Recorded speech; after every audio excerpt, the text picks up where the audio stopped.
JTN کی Urdu service سے آج کی بڑی خبر کے ساتھ میں ہوں اینی خان۔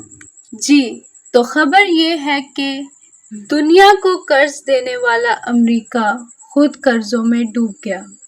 اوباما 10، ٹرمپ 20 کھرب اور بائیڈن کو 27 ارب ڈالر قرضہ ورثے میں ملا۔ خبر اب تفصیل کے ساتھ۔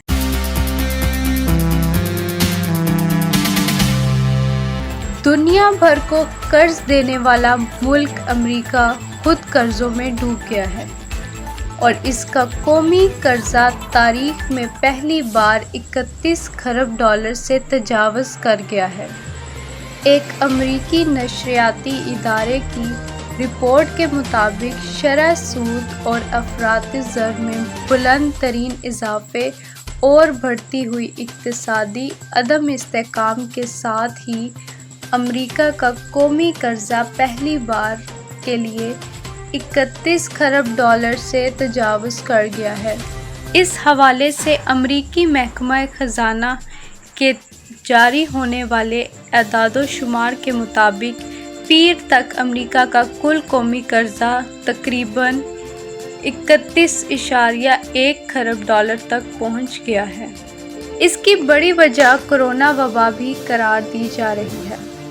رپورٹ کے مطابق 20 جنوری 2009 کو جب باراک اوباما نے اقتدار سنبھالا تو امریکہ کا قرضہ 10.6 کھرب ڈالر تھا۔ جب ڈونلڈ ٹرمپ 20 جنوری 2017 کو اقتدار میں آئے تو یہ تعداد 19.9 کھرب ڈالر تک پہنچ چکی تھی۔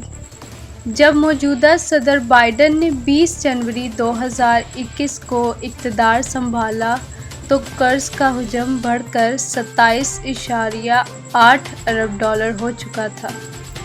مزید خبریں جاننے کے لیے ہمارے ساتھ جڑے رہیں۔